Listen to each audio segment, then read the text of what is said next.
ரமேஷ் ராஜ் அவர்களே, இந்த நிகழ்ச்சியை பொறுத்தவரை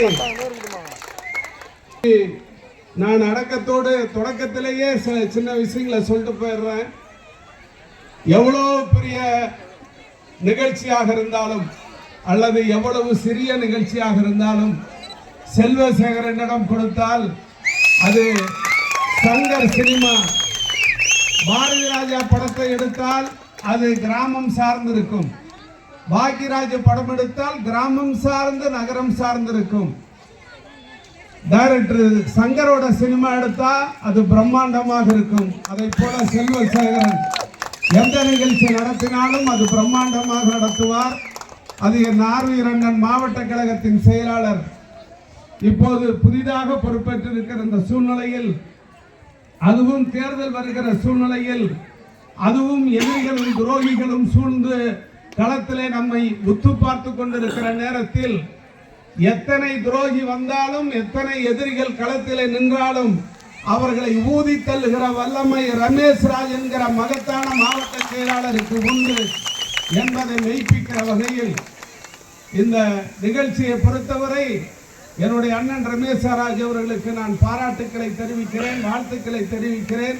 காரணம், அவருக்காக என்னுடைய அண்ணன் அன்புவாணனை வைத்துக்கொண்டோ சேகரை வைத்துக்கொண்டோ அல்லது இங்க இருக்கிற குணசேகரனை வைத்துக்கொண்டோ அக்கா உமாவை வைத்துக்கொண்டு அவருக்காக ஒரு தனியாக பாராட்டு விழா நடத்த முடியாது. ஆனால் இருக்கிற வசூல் ராஜா MBBSல கமலஹாசன் சொல்லுவார், நேரம் கிடைக்கிறப்ப நம்மள நாம தான் வாழ்த்திக்கணும் பாராட்டிக்கணும்னு இந்த தொடச்சிட்டு இருக்கிற ஒரு தொழிலாளியை கட்டி பிடிச்சு வாழ்த்துவார். அது போல நாங்கள் எங்க அளவில் இருக்கிற எங்கள் அண்ணனை நடந்து போகிற உங்கள் கால்களுக்கு வலிமை சேர்ப்பதற்கு, கொடிகளை உயர்த்துகிற உங்கள் கைகளுக்கு வலிமை சேர்ப்பதற்கு, எதிரிகளை பந்தாட நீங்கள் நிற்கிற அந்த நேரத்தில் உங்கள் நெஞ்சிற்கு வலிமை சேர்ப்பதற்கு, அடுத்து என்ன செய்யலாம் என்று நினைக்கிற நேரத்தில் உங்களுக்கு ஆலோசனை சொல்வதற்கு, யார் யாரெல்லாம் இந்த கருப்பு சிகப்பு கொடியை கம்பீரமாக பிடித்தார்களோ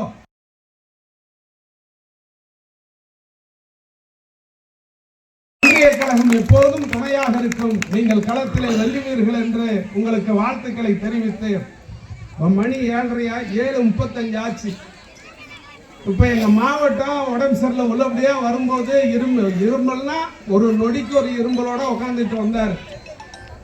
அவரு பேசுறப்பையும் பார்த்தேன், எங்க அக்கா உமா பேசும்போதும் பார்த்தேன். இவங்க பாட்டுக்கு பேசிட்டே இருந்தாங்க. அங்க நம்ம ஆளுங்க உட்காந்துட்டு பேசிட்டு இருக்கிறாங்க. அப்புறம் பாத்திமா சிக்கனை ஆக்கட மீன் குழம்பா, இந்த சைடு நம்ம அக்கா தங்கச்சிங்க, ஏண்டி வீட்டுக்காரன் வந்துருப்பான் அவனை ஏன் நலப்படுத்த நேரம் ஒரு கட்டிங் போட்டிருப்பான்.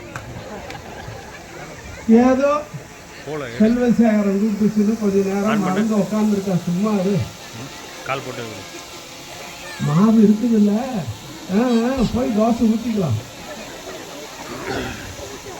காலையில்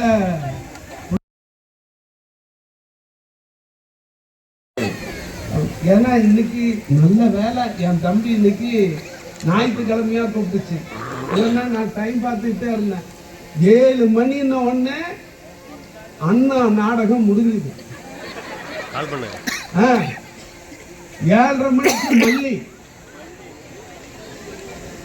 அது சிங்கப்பட்டையில பாத்தீங்களா, ஒரே பிள்ளைய 2 பேர் லவ் பண்றான். அவ அன்பு அன்பு அன்புன்னா அவளை வேற ஆஸ்பத்திரியில படுக்க வச்சிருக்காங்க. ஆஸ்பத்திரில இருந்து கூப்பிட்டோம்னா அவன் கூப்பிட்டு கேட்கறான், என்னடா பண்ண அவளை, அவ இப்படி இருக்காடான்னு. தொடருன்னு போட்டான். இன்னைக்கு வேற ஞாயிற்றுக்கிழமை என்ன ஆகுன்னு தெரியல. நீங்க விஜய் டிவில பாகியலட்சுமியில 2வது பொண்டாட்டி கூடயா குடும்பம் நடத்தினான். இப்பதான் ஒரிஜினல் பொண்டாட்டிட்ட வந்து குடும்பம் நடத்திட்டு இருந்தான். இங்க பாத்தியா அவ பிள்ளைய காலேஜுக்கு போறான்னா, அப்பங்காரன் சொன்னா நான் கொண்டுட்டு விடுறான்னா, இல்ல நானே போறேன்னா, இல்ல நானே விடுவேன்னு கூட்டு போய் விட்டான் பாரு. நர்ரோட்ல இறங்கிட்டு அவ ஒரு டீ கடைக்குள்ளார பூந்தா பாரு, அங்க லவரோட உட்காந்துட்டான். இவன் பின்னாலேயே போய் பார்த்தான் பாரு. அப்பனை திரும்பி பார்த்தா தொடருன்னு போட்டான். ஆமா, இப்ப அது பாக்கியலட்சுமி இப்படி லவ் ஸ்டோரிலாம் ஓடிட்டு இருக்குது. சிறகடிக்க ஆசையில ஒன்றும் பிரச்சனை இல்லை. ஆனா அதுல பாத்தியாக்கா அந்த மாமியாரி பெரிய மாமியா பெரிய மருமகளை ஒரு மாதிரி நடத்துறா, சின்ன மருமகளை ஒரு மாதிரி நடத்துறா. அவ பியூட்டி பார்லர்ல 15,000 ரூபாய் மேக்கப்புக்கு. அவ பாவம் நம்ம வீட்டுக்குள்ள பூ வைக்கிறா ஒருத்தி, அது ஒன்றும் பிரச்சனை இல்லை. அதுல வேற அந்த சுந்தரராஜன் பெரிய டைரக்டர் வைதேகி காத்திருந்தாலாம் எடுத்தாரு. அவரு வேற அதுல புருஷன் கேரக்டரா. அவன் நம்ம பையன் டிரைவர் சீன் அவனுக்கு. அது அந்த மூத்த பையன் வேஸ்ட். இந்த ரெண்டாவது பையன் தான் ஓடி ஆடி உழைச்சிட்டு இருக்கிறான். அந்த அம்மாதாரி போட்டு துவைக்கிற துவைப்பு இந்த சின்ன மருமகளை. அது வேற இன்னைக்கு அவ புது ஆர்டர் வருதுன்னு சொன்னான் அந்த பூ கட்டுறதுக்கு. அது தொடரணும் போட்டா என்ன ஆகுன்னு தெரியல. இவ்வளோ சீரியலை விட்டுட்டு நம்ம அக்கா தங்கச்சிங்க அது இன்னைக்கு நல்ல வேலை 9 மணிக்கு எதிர்நீச்சல் இருக்குது இன்னைக்கு. ஆமா ஆமா ஆமா ஆமா. அதுல பாத்தியா 4 மருமகளையும் வீட்டை விட்டு தொடச்சிட்டாவ. ஈஸ்வரி நீ இல்லாம வீடே விரிச்சோடி இருக்குடின்னு போய் காலில் விழுந்தா. அவன் குணசேரனை கூட்டிட்டு போய் கோயில் பஞ்சாயத்துல உட்கார வச்சு அங்கு பங்காளி எல்லாம் கூப்பிட்டு நீ எப்பறம் கோயிலுக்கு வரலாம் அப்படின்னு அவன் முறைச்சிக்கிட்டே உட்காந்தான். தொடருன்னு போட்டான். அவன் சத்திய பொண்டாட்டி வேற இப்ப கோச்சிட்டு போயிட்டான் எதிர்நீச்சல்ல. அது இன்னைக்கு இருக்குது. இவ்வளோ சீரியலையும் விட்டுட்டு. ஆனா நம்ம அம்மா எல்லாம் உட்காந்துருக்காரு, பாய் அம்மா எல்லாம் எங்க நன்னிமா வாவுஸ் எல்லாம் உட்காந்துருக்காங்க. அவங்க சொல்றான், அவங்க மனசுக்குள்ள நினைச்சுக்கிட்டே நீ பேசுற வரைக்கும் பேசு. ஏன்னா நான் போய் பழைய சினிமா தான் பார்க்க போறேன். ஏன்னா அப்போ என்னன்னா இப்போ எங்க அண்ணன் ரமேஷ் ராஜன், நானு மூர்த்தி எல்லாம் கொஞ்சம் ஓல்டு. அவரு மகளவண்ணா சின்ன வயசு 18 வயசு. அது ஒன்றும் பிரச்சனை இல்லை. இப்போ அவங்க எல்லாம் படம் பார்க்கும்போது எப்படின்னா படவட்டியில அந்த காலத்துல எம்ஜிஆர் சரோஜா தேவிமா அங்க நிற்கும், எம்ஜிஆர் இங்கே நிற்பார்.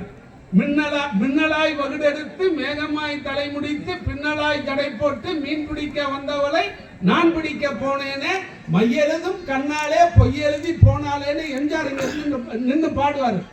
அங்க சரோஜா தேவிமா நின்றுக்கிட்டு அப்படி வெக்கத்தோட திரும்புவாங்க பாரு. நம்ம மனசு நம்ம கிட்ட இருக்காது. அப்படி ஒரு காதல் காட்சி இருக்கும்.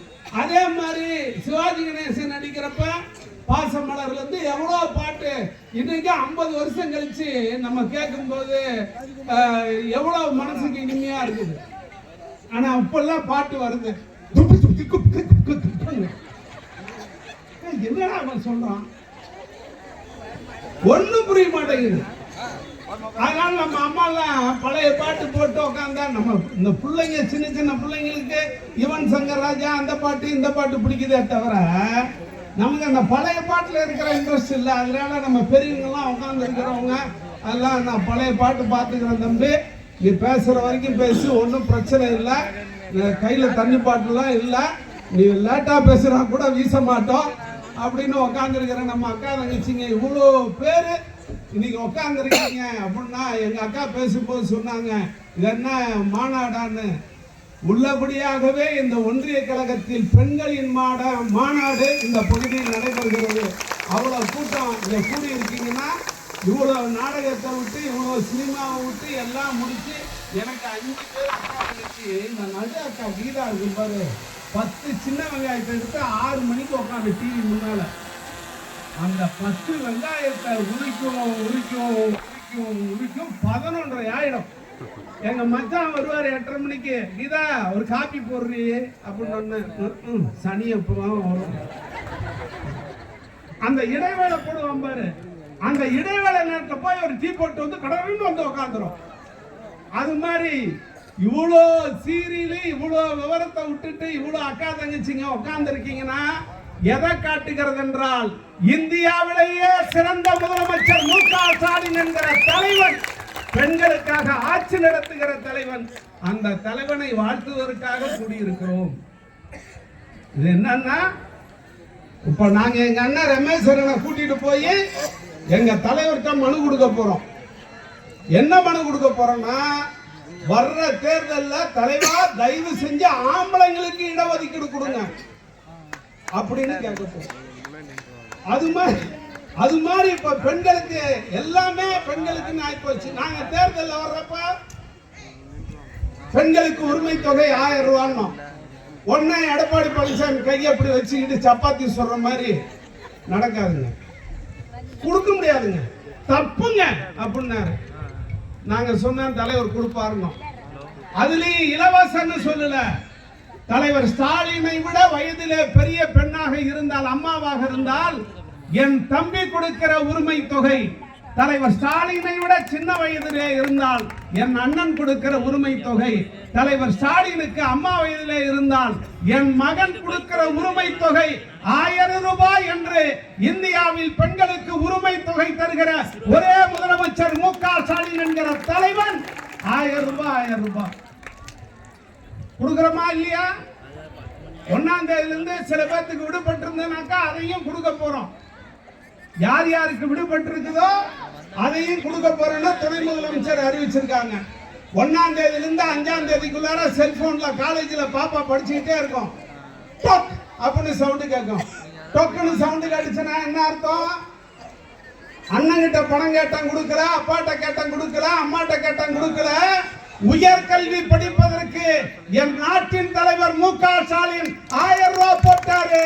செல்போன்ல டொக் சவுண்ட் கேட்டா 1000 ரூபாய் வந்துருச்சு. மகளிர் உரிமை தொகை 1000 ரூபாய். உயர்கல்வி படிக்கிற பெண்களுக்கு நகர பேருந்திலே பஸ் கட்டணம் இல்ல.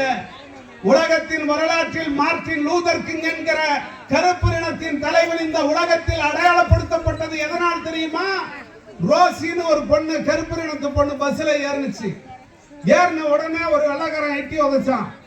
நீ எல்லாம் பஸ்ல ஏறலாமா அப்படின்னு எட்டி உதைச்சான். ஒரே ஒரு பொண்ணு பஸ்ல ஏறக்கூடாதுன்னு சொன்னா. அதில் ஏற்பட்ட புரட்சி தான் கருப்பு இனத்தினுடைய விடுதலைக்கான பெரும் புரட்சி. அந்த பெரும் புரட்சியை நடத்தியவன் மார்ட்டின் லூதர் கிங். இந்தியாவில் ஒரு பெண் அல்ல, நகர பேருந்தில் எல்லா பெண்களும் பஸ்ஸிலே போகலாம், கட்டணம் இல்லை என்று சொன்ன தலைவர் மு.க. ஸ்டாலின் என்கிற தலைவர். 500 ரூபாய் மச்சான் சம்பாதிப்பான். 500 ரூபாய் சம்பாரிச்சுட்டு அங்கிருந்து அவன் நல்லவன் என் மச்சான். யாரு? எங்க கலாக்கா வீட்டுக்காரர் இருக்கானு, நல்லவன். அங்கிருந்து வருவான் பாரு. அங்கிருந்து அவன் அந்த டாஸ்மார்க்க தாண்டும் போது அவன் ஃப்ரெண்ட் ஒருத்தன் நிற்பான். அப்ப கேட்பான், அவன் மச்சான் என்ன இங்க வீட்டுக்குடா, நீ ஒரு கட்டிங்க்கு வச்சிருக்கான் 90 ரூபாய். ஒரு 90 ரூபாய் 10ல வாங்க ஆளுக்கு ஒரு கட்டிங் போடுவோம். 90 × 90. அப்புறம் ஒரு யூஸ் அண்ட் த்ரோ கிளாஸ். அப்புறம் அந்த சரக்கு அடிக்கிற இடத்துல ஒரு கெத்து இருக்கணும் நமக்கு. ஒரு ஆபாய் இல்ல, ஆபாயில் தானே, ஒரு ஆபாய் அப்படி இப்படின்னு போட்டு என்ன ஆயிரும்? 200 ரூபாய் போயிடும்.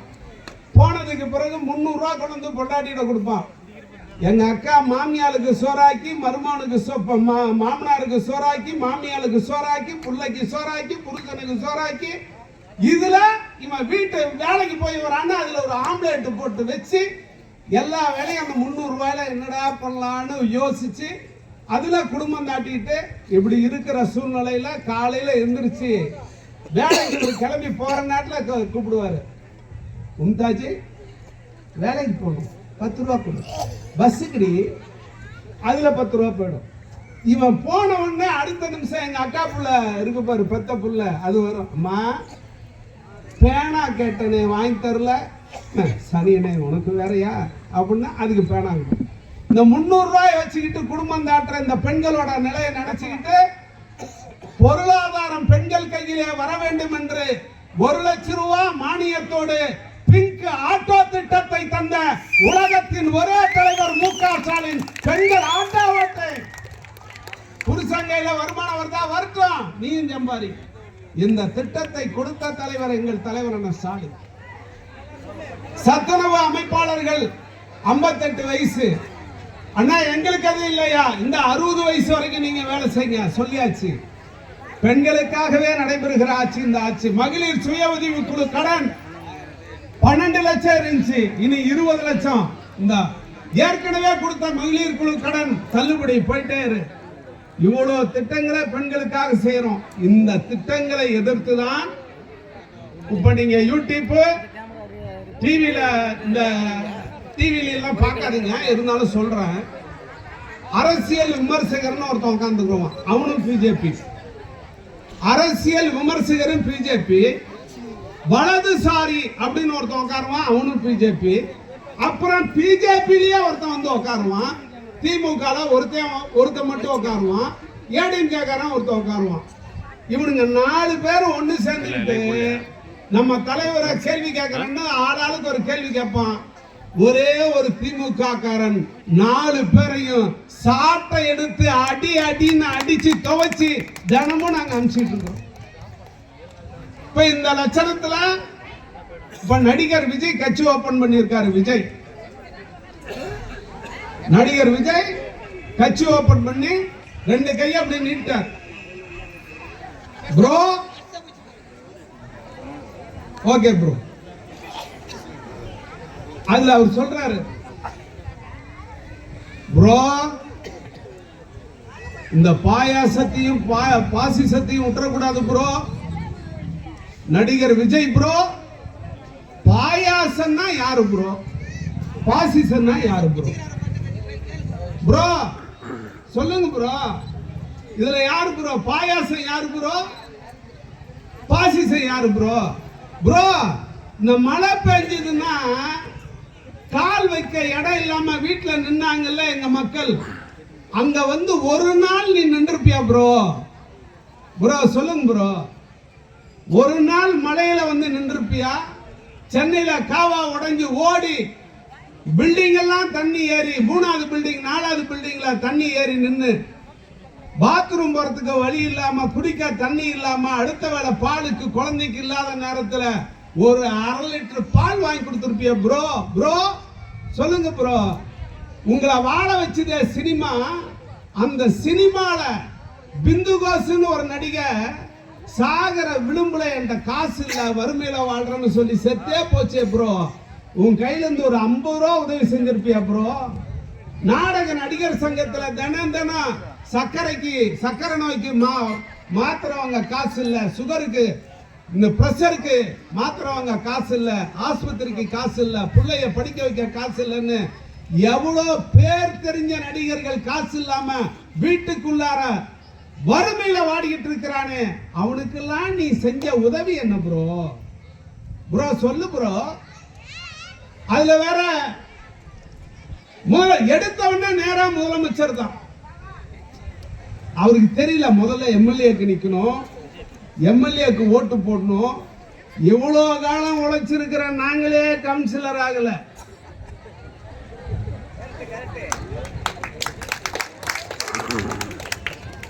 கை தட்டுறவங்களோட வேதனை எனக்கு புரியும் ப்ரோ. 1985 இருந்து நான் தலைவர் ஸ்டாலினோட சுத்துறேன் ப்ரோ. கவுன்சிலரே நகி ப்ரோ.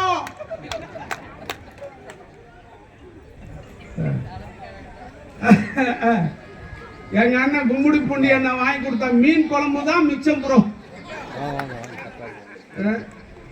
எடுத்த உடனே முதலமைச்சர் தான். எம்எல்ஏக்கு நிக்கணும், அவங்க ஓட்டு போடணும், எம்எல்ஏ ஆகணும், அந்த கட்சியில இருக்கிறவங்க எல்லாரும் ஓட்டு போட்டு எம்எல்ஏ ஆகணும். அதுக்கப்புறம் அவங்க பெரும்பான்மையா இந்த நபரை தான் நாங்க கட்சியின் முதலமைச்சரா தேர்ந்தெடுக்கிறேன்னு கவர்னர்கிட்ட கொடுக்கணும். கவர்னர் ஒத்துக்கிட்டு கையெழுத்து போடணும். ஏன்னா போன தடவை பெரும்பான்மை எம்எல்ஏ இருந்து சசிகலாவை முதலமைச்சரா தேர்ந்தெடுக்கணும்னு கவர்னர்கிட்ட கொடுத்தோன்னே கவர்னர் வந்து கையெழுத்து போடல. ஆக கையெழுத்து கவர்னர் போட்டதுக்கு பிறகுதான் முதலமைச்சர் எல்லாம் வரணும். இவர் எடுத்த உடனே ஸ்ட்ரைட்டா முதலமைச்சர் தான், வேற எதை பத்தியும் கவலை இல்லை. அதுல வேற சொல்றாரு, முத்துவேல் கருணாநிதி ஸ்டாலின் அவர்களே அப்படின்னா பாரு. பேரை கேட்ட உடனே கீழே உட்கார்ந்து இருந்த அத்தனை பேரும் எந்திரிச்சு கை தட்டிட்டாங்க. அவங்களுக்கு தெரியுது யாரோட பேரை சொன்னா எந்திரிச்சு நின்று கை தட்டுன்னு அவனுக்கு தெரியுது. ப்ரோ உனக்கு தெரியல ப்ரோ. ப்ரோ நீ ஒரு மாநில கட்சிக்கே தலைவர்னு சொல்லிக்கிறிய ப்ரோ, நீ அந்த கட்சிக்கு மாநிலத்துக்கே தலைவனா இருக்கலாம். ஆனா என் கட்சியில உன் பதவிக்கும் என் கட்சியில இருக்கிற பதவிக்கும் ஒப்பிட்டா வட்ட செயலாளருக்கு இருக்கிற பவரே பெருசுடா திமுக. நீ பூரா எங்க பொண்ணுங்க பூரா அரசியல முழுசா தெரிஞ்சு உட்கார்ந்து இருக்குது. சாதாரண இல்ல. எல்லாம் நீங்க பாத்தீங்களா, ஷூட்டிங் மாதிரியா இருக்காங்க. பிரசாந்த் கிஷோர்னு ஒரு ஐயர் இருக்காரு. அவர் ஒரு 400 கோடி 500 கோடி வாங்கிட்டு அந்த கட்சிகளுக்கு ஆலோசனை சொல்லுவார். அந்த பொதுக்குழு எல்லாத்தோட கையிலையும் யூடியூப் இருக்குது பாருங்க. அவன் சொல்றாங்க, சார் எல்லா லேடிஸ் உட்காந்து சாப்பிட்டுட்டு இருப்பாங்க சார், நடுவில் ஒரு சேர் இருக்கும், நீங்க நேரா போறீங்க, அந்த சேர் எடுத்து போடுறீங்க, உட்காடுறீங்க, உங்களுக்கு சாப்பாடு ரெடியா இருக்கும், 3 வாய் சாப்பிடுறீங்க, எந்திரிச்சு அப்படியே வந்துடுறீங்க சார், இவ்வளவுதான் சார், நாங்க பாத்துக்கிறோம். அவர் அப்படியே அங்கிருந்து விஜய் வருவாரு, அந்த சேரை இழுத்து போடுவாரு, உட்காருவாரு, 3 வாய் சாப்பிடுவாரு. பக்கத்துல இந்த பொண்ணுகிட்டையும் பேச மாட்டாரு, அந்த பொண்ணுகிட்டையும் பேச மாட்டாரு. அந்த கைய எச்ச கைய கழுவவும் இல்ல, அவரு பாட்டுக்கு நேரா போய் கார்ல போயிருவாரு. எங்க அந்த புதிய பறவை படத்துல சிவாஜி கணேசன் சொல்லுவாரு பாரு, எல்லாம் நடிப்பா அப்படிங்கிற அது மாதிரி, கோபால் இப்படி நடிக்கிறீங்களே கோபால்,